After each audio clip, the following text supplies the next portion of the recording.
आशा करते हैं आप सब घर में होंगे, सुरक्षित होंगे। स्वागत है दोस्तों तहे दिल से आपके अपने YouTube चैनल पे, जहाँ पे हम लोग महाभारत युद्ध की एक सीरीज चला रहे हैं, जिसमें हर एक दिन किस वीर ने वीरता दिखाई, किस वीर ने सर्वोच्च निछावर किया, किस वीर ने सर्वोत्तम युद्ध कौशल का परिचय दिया, उसके बारे में विस्तृत जानकारी ले रहे हैं। तो दोस्तों आज हम 17वें दिन पहुंच चुके हैं। महाभारत युद्ध जो कि 18 दिनों तक चली, आज हम 17वें दिन यानी बस अब आखिरी मोड़ पर ही खड़े पहुंच चुके हैं।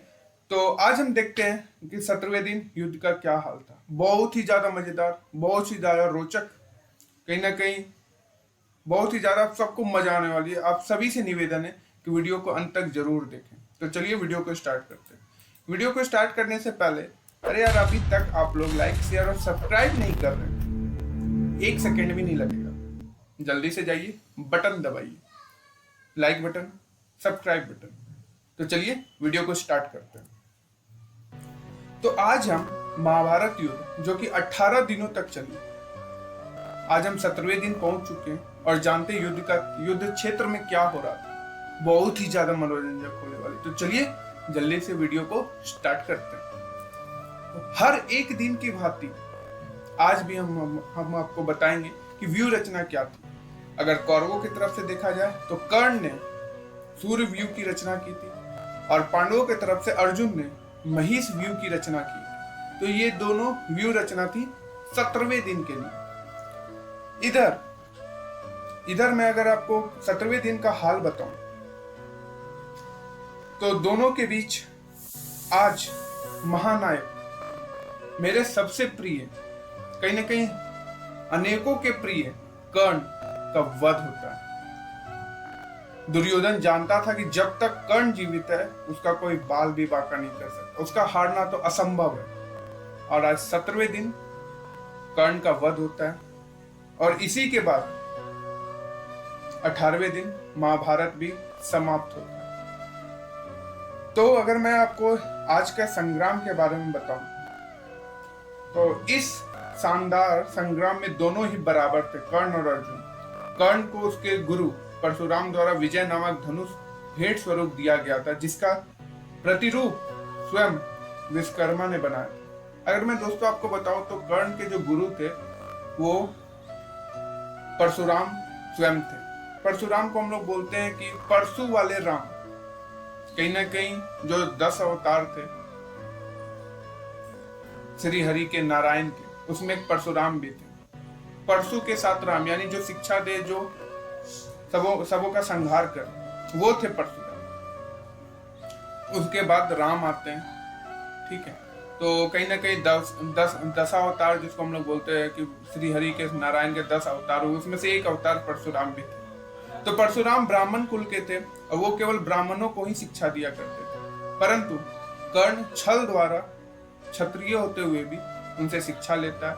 अंततः जब परशुराम को ये पता चलता है तो उन्होंने कर्ण को श्राप देते हैं कि अंतिम समय पे, जब भी अंतिम समय होगा, जब तुमको शिक्षा की सबसे ज्यादा, तुमको दिए गए जो शिक्षा है उसको सबसे ज्यादा जरूरत होगी, उस दिन तुम अपनी सारी शिक्षा, सारा जो अध्ययन है वो सारा तुम भूल जाओगे, तुम्हें उस दिन कुछ याद नहीं होगा। यही परशुराम द्वारा उनको श्राप दिया गया था, क्योंकि उन्होंने छल के द्वारा ज्ञान प्राप्त की थी।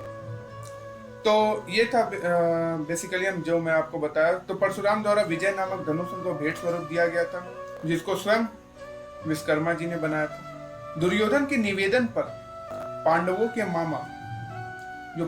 मामा थे शल्य, उनको कर्ण का सारथी बनाने का प्रयास किया जाता है, उनको तैयार किया जाता है, दुर्योधन करता है। दरअसल अगर मैं आपको बताऊं कि उनको सारथी क्यों बनाया जाता है, क्योंकि अर्जुन के सारथी स्वयं श्री कृष्ण थे और कर्ण किसी भी मामले में अर्जुन से कम नहीं था। इसलिए शल्य से सारथी बनने का निवेदन किया गया, क्योंकि उनके अंदर वे सभी गुण थे जो एक योग्य सारथी में होने चाहिए थे। इसीलिए शल्य को कहीं ना कहीं सारथी बनने का निवेदन किया गया और अंततः वे सारथी बने भी।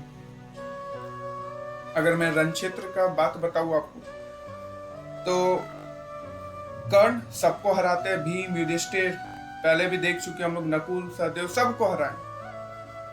और सबको जीवित भी छोड़ देते हैं, किसी के भी प्राण नहीं लेते कर्ण, क्योंकि उन्होंने माता कुंती को एक वचन दिया था कि अगर वो युद्ध करेंगे, अगर वो प्राण लेंगे तो बस अर्जुन तक, उनके 5 पांडव निश्चित तौर पे जीवित रहेंगे। तो अंततः युद्ध शुरू होता है अर्जुन और कर्ण तथा अर्जुन के मध्य भयानक युद्ध होता है।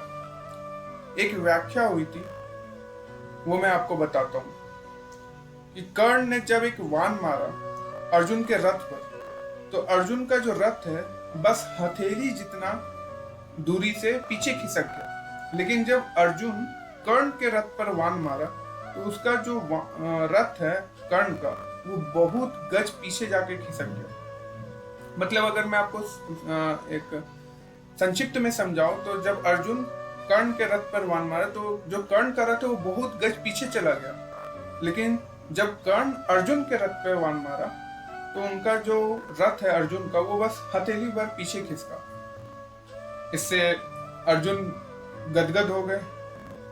वो श्री कृष्ण श्री हरि को बोले, देखे प्रभु, मैं वाण मारा, मैं तो सबसे योग्य धनुधर हूं, मैं अपना वाण से कर्ण को कितना पीछे भेज दिया, और कर्ण जब वाण मारा तो बस मैं कुछ ही हथेली भर ही पीछे आ पाया। इसमें स्वयं नारायण श्री हरि मन ही मन खुश होते हैं और इस पर श्री कृष्ण ने कर्ण की प्रशंसा कर दी। इस बात पर चकित होकर अर्जुन ने कर्ण की इस प्रशंसा का कारण पूछा कि प्रभु आप कर्ण की प्रशंसा आखिर क्यों कर रहे हैं? आखिर तो जीता तो मैं, धनुधर तो अच्छा मैं हूं। मैं जब कर्ण के रथ पर मारा तो कर्ण का रथ तो बहुत गज पीछे चला गया। परंतु इस पे श्री कृष्ण जवाब देते, बोलते क्योंकि उसके वाण रथ को पीछे खिसकने में अधिक प्रभावशाली थी। कर्ण जो तीर मारे वो ज्यादा प्रभावशाली थी। क्यों? तब श्री कृष्ण कहते हैं, कर्ण के रथ पर केवल कर्ण और सल का ही भार है, पर लेकिन तुम्हारे रथ पर तो स्वयं मैं बैठा हूं, स्वयं श्री हरि नारायण धर्म मधुसूदन श्री कृष्ण बैठे हैं। ऊपर से हनुमान भी विराजमान है तुम्हारे रथ के ऊपर। फिर भी कर्ण ने उसके रथ को कुछ हथेली भर पीछे ढकेल दिया। अगर तुम सोचो कि अगर हम दोनों नहीं रहते तो तुम्हारा रथ कितना पीछे चला जाता। इसी प्रकार कर्ण ने 13 बार अर्जुन के धनुष की प्रत्यंचा काट दी।